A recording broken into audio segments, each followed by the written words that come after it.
Guys, good morning. Isang maulan na umaga po sa inyong lahat. Guys, ngayon po dito tayo sa ating munting babuyan na wala na pong baboy. Ngayon po guys, yung mga dumi na pinatuyo natin ng alaga nating baboy. Ito, pinapatuyo pa uli natin ng konti. Gagawin na lang natin itong fertilizer sa mga tanim nating gulay.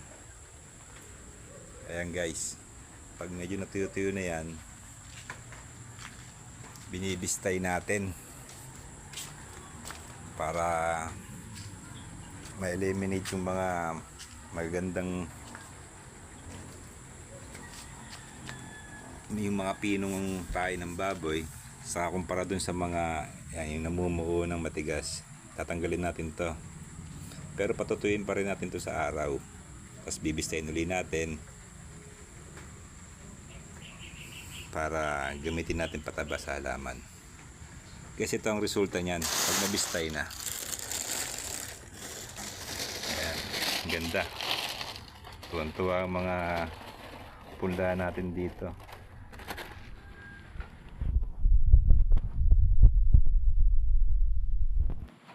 Kahit ano hindi na yan mamumumo basta dumaan sa bistay.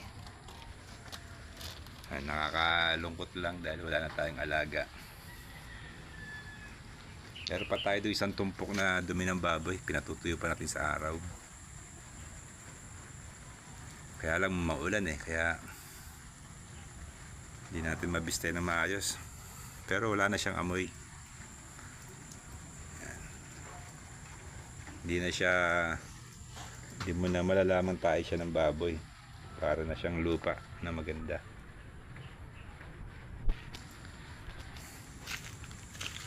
Ang kaganda na itong mga batch ng dumi na nandito sa kulungan. Ito yung may himulmul ng saging. Kasi nung time na pinalalaki na lang natin sila, pinamimerienda natin sila ng katawan ng saging. Kaya pag dumi nila, may mga hibla-hibla. Kagaya yan guys. May mga hibla-hibla ng saging. Kaya ito maganda to sa halaman.